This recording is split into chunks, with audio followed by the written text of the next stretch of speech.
Our Plant Stories has been nominated as a finalist in the Independent Podcast Awards in a new category called Environment and Natural World. I'll let you know how we get on. Thanks to all those who are regular supporters of the podcast with their commitment to buying a monthly coffee. And to Anne, who also sent some caffeine my way this month, all of which goes towards paying for this podcast, the hosting platform and the editing programme. The link is in the show notes. And now, a plant story.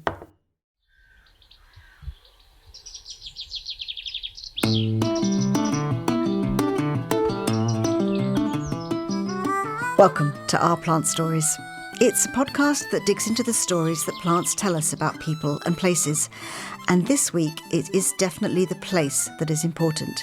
Because this story is about plants that have literally grown and been shaped over decades, even hundreds of years. When all's quiet and there's no more flowers in the garden in the winter, or you go out on a moonlit night, they're inhabiting the garden, and I get this feeling of they're living their lives on a much longer life cycle than ourselves. Generations of humans have passed scurrying about at their feet, and they're there year after year after year. I've said before that these stories emerge from all kinds of places. And if, as you listen to this one, you think you too have a story, then I'll tell you how to contact me at the end. This one came about because as I sat having a cup of coffee with an old school friend, Alison, she told me about a magical house and garden just near her. We set up a visit, and as we got out of the car and looked across the garden, there was the story. The house is one of the oldest continuously inhabited houses in Britain. It was built around 1130. The house and garden were the setting for the Green Knoll children's books, which were written by Lucy Boston, who bought the house in 1939. She was a gardener, and there's masses of old roses and irises. So I'd like to transport you, too, to a bench in this garden. So I'm Diana Boston, and my mother-in-law, Lucy Boston, bought this house in 1939. And then when she died, Peter being her son, and I took over. And I've been here ever since. She died in 1990. And I have been here ever since, just keeping it going, really, doing a certain amount of restoration because she died at the age of 97 and had probably stopped gardening vigorously when she was 92, so all the vigorous weeds took over and needed quite a lot of restoration. But she was right when she said that one of the good things about this garden is that you can never get it completely tidy. So it's always slightly wild. Tell me what we are looking at right now. Well, we're looking at what was really one field. In fact, somewhere I have a picture of sheep in it when she came here.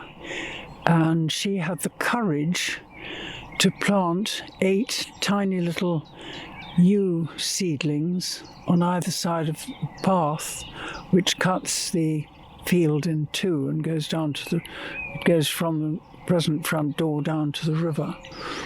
And she planted these little yew trees on either side of the path going down to the river with the idea of making topiary. As a child, she knew Levin's Hall very well and decided she would make topiary. And I've got a photograph of them taken in 1943 when they are 8 little footballs. And then there's a painting in the house done a little bit later, just the end of the war, when they are really cones. And then for the Queen's coronation, she decided to do pairs of crowns and pairs of orbs. But one didn't want to be a crown or an orb. It wanted to be a bird. But luckily the Queen was given a dove of peace A sceptre with a dove of peace on it. Let me get rid of the dog. No, the dog is fine. Just tell us who the dog is. The dog in the background is called Berkey. Lucy had a dog called Berkey. It was a fox terrier, and he obviously had lovely black satiny ears because the widow iris, Hermodactylus, Lucy called it Berkey's ears because its down bits are lovely soft black. And so when this puppy arrived with black ears, I called him Berkey, and then his ears went brown, so he's now got a silly name for no good reason. So there's the one you mentioned that decided it didn't want to be the same as the rest. A crown or an orb. It wanted to be a bird, and so luckily the Queen was given an old sceptre with the dove of peace on it, so that was able to be a bird. When she first made it, it was standing up on its legs, but now it's got a bit tired and is sitting down as if sitting on the nest. Now, these plants take a long time to grow, so what state were they in by the time of the coronation? Yes, unfortunately, I haven't got a photograph. Nobody took a photograph of them for the coronation. They obviously couldn't suddenly be changed. A lot of people don't know that because they ask us what we're going to change them into this year when we're clipping them. But she and a young nephew of hers cut branches from the big yew trees at the back of the house and tied them up to make them look a bit more like crowns and orbs.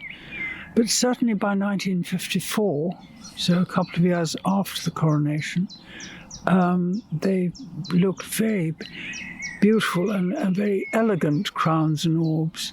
Now, like a lot of us, they've got older and broader, and they've got bunions. I think of them as being the coronation women, and they're sort of leaning over, looking past the one in the front, and one has a dowager's hump, but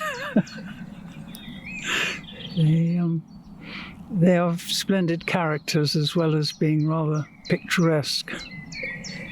How easy are they to maintain? They are easy enough in that they only need clipping once a year, but it's quite hard to clip them hard enough because they grow. I mean, they're much bigger since I've been here, and I've only been here 33 years. So you can't keep them forever small. But otherwise, and we do, they get watered with seaweed earlier in the year because just to give them a bit of oomph. And you yourself have done some of your own topiary in the garden, correct? I haven't made anything, no. So the chess set was Lucy's as well? Oh, that was Lucy's as well. No, that was planted fairly soon after she planted the little seedlings for the coronation pieces. And yew grows much faster than people think it does, actually. I've got a photograph of them when they're quite little and neat, and you look as if you could possibly play chess with them. In fact, I was going to host a program here with some then famous gardener. I can't remember who he was, and he was going to come do his program from this garden, and the person organising the program rang me up, and I was while on the phone to her, I was being distracted by something going on in the garden, so I wasn't concentrating too hard on what she was saying. And she said to me, can you play with the chess set? And I said, well, I suppose they could play hide and seek round them. And she said, no, play chess. Yeah. So I then had to explain that actually they were firmly rooted into the ground. Those are amazing, though. Tell me a little bit describe those pieces to me that we can see, the chess pieces. And I will put photographs of this, obviously, on the website. But describe the chess pieces that you've got. We've got a representative of each piece. The castles, the rooks I think they're called, got very big, and if we got the wrong sort of snow, the top crenellations, or bits with crenellations that looked then like pieces of cake, would sort of bend outwards. So we decided they were too big, and they are in the process of being restored. So they were cut right back to the trunk, and the trunk was cut down to being about 2 feet high. So they're growing new castles. So we've got two bishops, we've got the king and the queen. I'm not a chess player, so I have to remember that the queen has more balls than the king, which I think is probably fairly appropriate. And then we have a couple of pawns. And then the knights. The knights are very difficult, and people ask us what they are, whether they're squirrels or... but anyway, they are knights, but they've got rather big. And when you yourself, because I know you have also shaped this topiary yourself in your time when you were working in the garden, how difficult is it to do that? I always have a slight fear that one snip and you make a right mess of it. But is that true, or is it a little bit slower of a process than that? It's okay. The wrong snip will come right the next year. It grows quite quickly, unless you cut too much of the green off on a branch. But no, it's all right. It's like giving somebody a crew cut, really. You just keep I always used to do it by hand, and I think I was probably better then at getting them packed more tightly, but then I took over doing them with an small electric hedge trimmer. But as long as you keep the cutting tucked hard in, it's all right. It's not as complicated as you might think it is. A bad haircut grows out in 3 weeks. Well, a bad chess haircut grows out in a year. When I talked to Diana about who we should find to join the conversation about topiary, she, without hesitation, said Levens Hall, because that is where Lucy got her inspiration. Levens Hall has the world's oldest topiary gardens. It's just south of Kendal in the Lake District in Cumbria. The house dates back to 1170. The head gardener is Chris Crowder, and he's been there for 37 years. Continuity, I think that's the thing we get from topiary gardens. In a way, we get it from all sorts of gardens, but the trees, these clip shapes, convey that sense of continuity from one generation to another, whether it be the gardeners, the owners, or just people generally. It's that I'm most interested or affected by that social history. You've been living and working with these pieces of topiary in your garden, and I've done many years here, and we end up passing them on to the next set of hands and the next set of people to clip them. But it's that continuity and continuance of care and cherishing that's a lovely thing. Yes, and each one develops its own character as well. The coronation topiary, I regard as being the coronation dowagers. Each one has its own character, really, as well. Chris, how did you get into topiary then? Really, I got into topiary because I got the job in the big topiary garden. That's my start. I'd clipped hedges before. I'd always wanted to be a gardener, so I left school as soon as I could at 16. Got a job with the local parks department. Went to Kew Gardens in London, did their diploma course. Was self-employed for a year or two, and then I put in for the job at Levens, not thinking I'd get it, but enjoying the area. I used to like rock climbing and potholing and all sorts of things in this area. I knew it very well. But unfortunately, I got a responsible job and had no time for these silly hobbies after that. So my training really was being thrown in at the deep end in this garden. I'd clipped hedges, but nothing in the topiary scale. But of course, you start, and 6 months later, you're working at it constantly. You learn a bit, and I learn a bit more every year, I think. It's something that with all gardening and topiary, hopefully we get better in time and know what we like as well and what we don't like. I look forward to the clipping season every year, and then again, I look forward to it finishing, because it's for us particularly, it's a big job. It was, I think it must have been you, because I'm sure it was the head gardener about 20 years ago at Levin's when Peter and I came to visit. And I was wanting to know how to restore gone wrong, and you taught me that the only way to do it was to go right back to the trunk and start again, which astonished me. We have done that in this garden. Yews are very amenable to cutting hard back if you need to. A lot of the shapes we love, though, if they wobble or they're a bit overblown, we like that in this garden because it's that added character and age. But sometimes if they're growing out over pathways or something, we have to cut them back and let people through, or cut back hedges if they've gone too far. You can live 1,000 years, so even the ones here that are 300 years old, they can be cut hard back and we start again. Yes. Well, that's what we've done with the rooks in the test set here, because the castles had gone all a bit wobbly, and if you got the wrong sort of snow, you had to run out and brush it all off.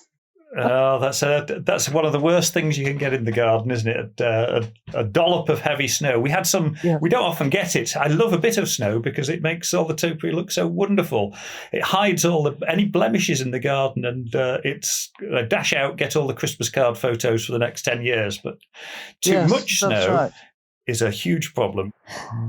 I love this connection between Lucy and Levin's Hall itself. Tell me a little bit more about that, Diana. So did she grow up near there, or was it just that she visited as a child? She grew up in Southport, and then they went up to Arnside for mother's health. Father died when Lucy was 7. So mother was landed with these 6 children, having never wanted to have children. Anyway, they went up to Arnside, where the children went wild, playing in the countryside, and they obviously visited Levin's Hall. So you said, Chris, that some of your topiary goes back 300 years. Yes. What's the history of that topiary then? Who started it? Well, the garden here was laid out by a French man, a fashionable garden designer of the time. The house was newly acquired by Colonel Graham back in the 1690s, and 1694 was the year we've got a list of, Beaumont coming and the garden starting, and of course the yews being planted. So 1694, that makes them 300 and odd years old. And they've been clipped every year since. It never sort of got away. We can track it through old paintings and plans. And we can track the whole layout of the garden down because the owner was away when it was being sorted out. And there was letters twice a week from the agent saying what was dug out where, which walls were being built, what was being planted, what seeds to order. It's a fascinating old archive of those sorts of material. So it really is part of a very long and continuous history, the little bit that I'm shuffling through at the moment, and we'll be passing on in due course. And they are huge after 300 years. Perhaps they all started small as tiny things, but they're up to 9 meters high, the biggest ones, and it's a powerful job we have to do every year to get round and up to the tops of them all. How many pieces do you have at Levin's Hall? I usually say there's about 100. There is about 100. I've never counted them twice and got the same number. It depends what you count in and what you miss and what you count twice. But there's about 100 different pieces of topiary. And then what seems like miles of hedges to cut after that. We normally start in September. We don't clip anything till the end of the season. In a way, it's because we don't want to trample all over the flower beds. And the other thing is we don't want to have to clip it twice. If we clip it before September, we need to do it again. And we just don't have the time. Exactly. But we do start in September, and we get a big hydro lift in to reach the highest parts now. And it takes a couple of months to do all the topiary, and then it takes a couple of months longer to get around all the hedges in the garden. It's a big job. So did it become a fashion at some point in British gardens to have topiary? It was a huge fashion in the 1690s when Levens was being set out. Everybody who was anybody and had obviously a very big house and a very staff and a big garden would have had a formal garden, French, Italian influence, this sort of very formal topiary garden. Huge craze for it. And then I think, like most fashions, once everybody has it, nobody wants it anymore. And that it happens with clothes quickly, and it happens with gardens a little bit slower. But by the 1700s coming along, everybody wanted the latest capability brown English parkland landscape. It was cheaper to look after for a start. You could just put grazing animals out there. But they would dam the river. There would be lakes and trees and no sign of ornamental gardens. And I think that's what happened everywhere. Most people ripped out the 17th century topiary gardens like they had at Levens, and Levens didn't. It just dribbled on down through the years and the centuries, and we're here today, thankfully, because nobody did away with it during those tricky years when fashion was followed. The family had, I think, more big houses than they needed, so they were busy following fashion at a bigger one, and Levens was the backwater. So thankfully it survived through to today. Has Levens been owned by the same family for a long time, for many years? I don't. The last time it was sold for money, it only transferred like between relatives, but it was sold for money in the 1690s. And I always think, oh, well, £16,000, that's about what I could afford to pay for a house nowadays, which is what it was. But that was a lot of money back then. And even the owner back then struggled to pay it off in the end. But I think that was the last time it was sold. And it's not descended straight down a family line. It's every so often a family line dies out and it goes up, sideways, across, down. But it's basically stayed from without sale for a long, long time now, over 300 years, as long as the garden's been there. So it's that extraordinary continuity, isn't it? In a way, it just gets passed on through. That continuity where I'm sat now, I'm in Beaumont's house. Guillaume Beaumont was the French garden designer, the first head gardener here, and they built a house for him in the topiary garden. And I'm sat in that house, and I'm the 10th head gardener since Beaumont to live here and to bring my family up here and work through the garden here. And very conveniently short commute it is every day. Open the door and I'm there. So did everybody carry on doing it, basically? Did each generation that came along look at the topiary and design something of their style? So have you almost got different styles for different centuries from different gardeners in your garden? I think the topiary itself, it's the oldest pieces almost seem unchanging, as if they were once formal lollipops or cones or something like that have just got bigger and bigger over the years. And the individual trees take on their own character, and they're like your garden's peopled, and we feel that with the topiary itself. When all's quiet and there's no more flowers in the garden in the winter, or you go out on a moonlit night, they're inhabiting the garden, and I get this feeling of they're living their lives on a much longer life cycle than ourselves. Generations of humans have passed scurrying about at their feet, and they're there year after year after year. I do get a sense of that sometimes walking through the gardens, if I think about it, and feel try and feel empathy with the things themselves. I absolutely sympathise with that. I do that more with the house because has been here 900 years. So I have or think of the past a lot. And the topiary only goes back to 1939. So we're babies here.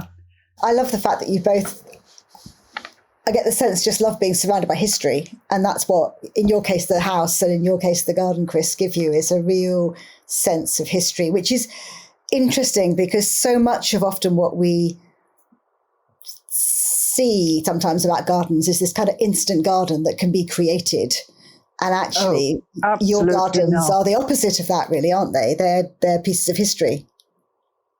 Yes, I think people have forgotten how to wait to have things grow and see if it's actually going to look right there. And if my mother always used to say, you usually end up by moving a plant 3 times, and the 3rd time you get it in the right place. But now that doesn't happen so much. People have it all sort of planned. This It's not, garden certainly was never done on paper, and I doubt if Levin's was originally done on paper. Got planted. No, and what we do now is not done on paper. It's all inside my head because we've got that historic setting, the great reverence for the past, but actually beneath it and amongst it and around it, I think I try to grow for the eyes of today. And the eyes of today are different than the eyes of previous generations, I think. People, as you say, they're into instant gratification. We have a lot of visitors come around the gardens and they view the garden through the lenses of the cameras or for the phones nowadays. And they're looking for, and I'm giving them photo opportunities. That's how we present the garden. And we're fortunate that the topiary fits in with that. It's a wonderful, very photogenic subject. But a lot of the plantings and the elements elsewhere in the garden I've set up for maximum impact so people can see them with their eyes of today. And I know because we've done and worked on 17th century garden and garden history, and we've had that sort of planting in the garden in places, and people viewed plants in a very different way. They would have lots of bare soil, and people would have looked at the individual plants as unusual things from some other part of the planet, that new to the country back in those days. We don't quite have that now, and we don't look at individual plants so much as maybe the bigger picture. And now we're changing the style of some of the plantings a different direction because the countryside is no longer natural. Around here, it's just green fields. There's not a flower in sight because of farming practices. It's a very, very green area, but there's not much flowers, so almost the wildflower effect is the one with the one feels now that one has to provide for the birds and the bees. I'm a mad keen beekeeper, so it's particularly interesting to me. I get to plant half the plants because I think, my bees will like that. They might give me a little bit of honey. And I actually find now with visitors, if it's a sunny day and the whole garden is thrumming with bumblebees and honeybees, everyone it gives one slightly a good feeling, because you feel the world is actually not so mad and bad as it sounds. It's still, the creatures are still there. Yeah, those wildflower meadows has become the thing, hasn't it? I'm sure there'll be loads of them at Chelsea. That sense again of wildflowers and meadows bringing in the things that we once would have seen naturally that we don't see, so now we bring them into our gardens. And it's particularly interesting here at Levin's because the whole point of that style of gardening, the very formal clipped garden that this would have started out as in the 1690s, it would have been that complete control of nature, because outside the garden wall would have been a wild place with plenty of flowers, and it would have been a very wild and natural thing, a scary thing perhaps. And inside the walls of the garden where people would try and exert that order of things. And now it's almost the other way around. Outside is very plain. I was behind some people this week and they were walking down this place where we just hadn't mown the grass and there was flowers growing. It was lovely. And they were just commenting how nice that particular bit was and how lovely. So, yeah, it's nice to see nature. This garden is much wilder now than it ever was. Wildflowers, cow parsley features in the flower beds. And we've made quite a lot of meadow space because we suddenly discovered we'd got marsh orchids growing. So that made a whole new meadow. People are appreciating the wildness coming back into gardens again because, as you say, it's not outside. Which is a marvellous thing for me because we've got a lot of work and we can't do it all. And you say this place is tidy, but really we know that we can't get on top of all of it. So there's plenty of nature around the edges. We've got tidy bits in the middle, but nature around the edges. Absolutely right. Cut the edges of your flower beds immaculately and it doesn't matter what's happening in the middle. My mother-in-law's philosophy was that you should never win in the garden, so it should never be absolutely immaculate.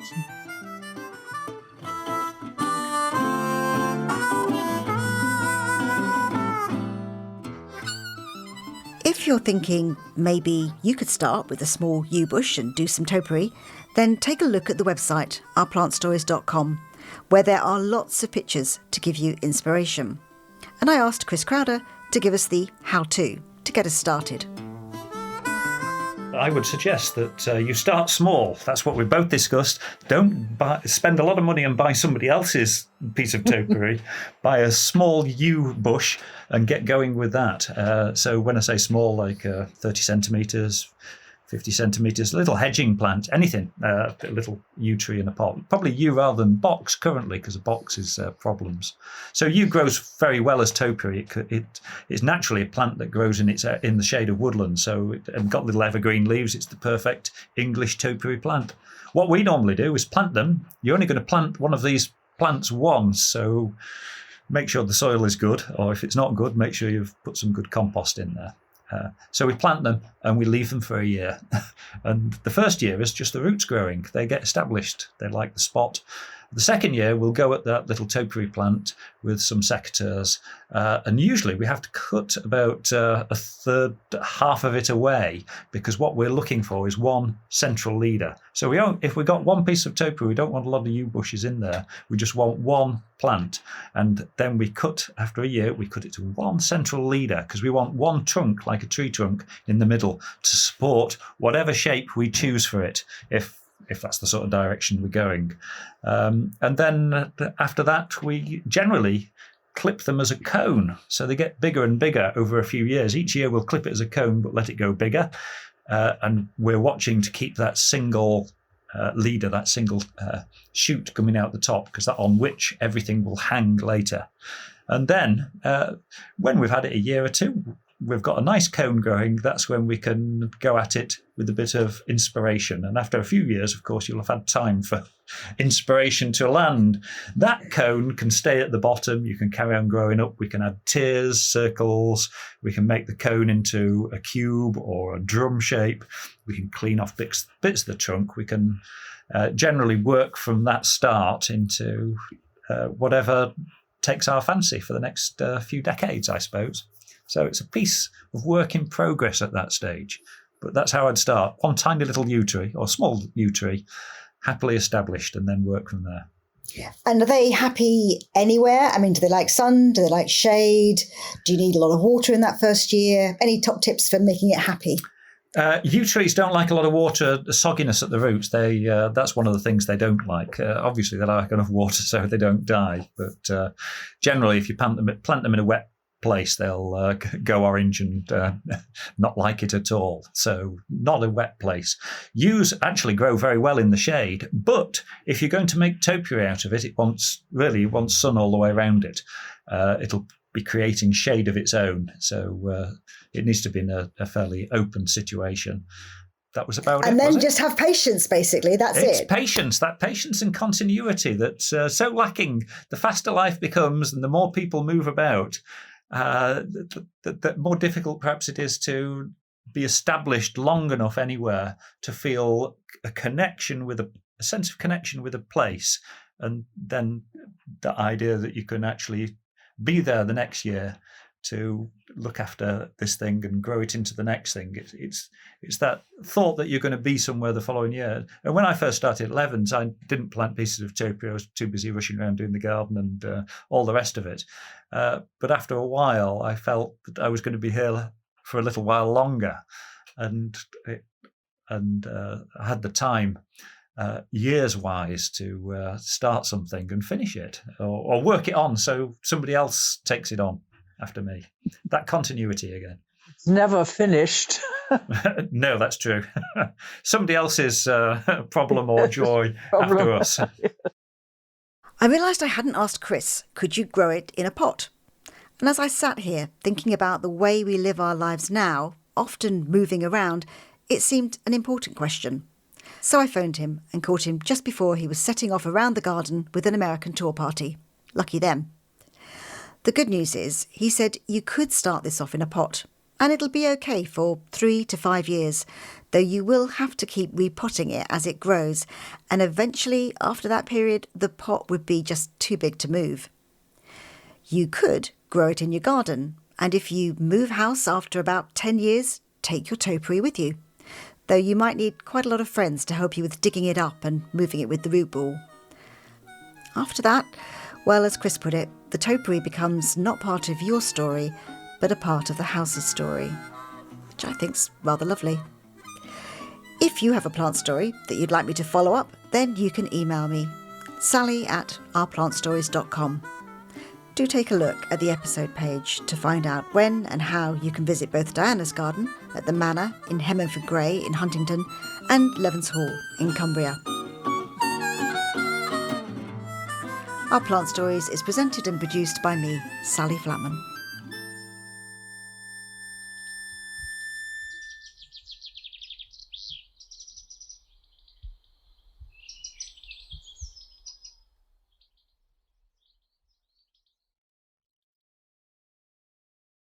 Thank you for listening.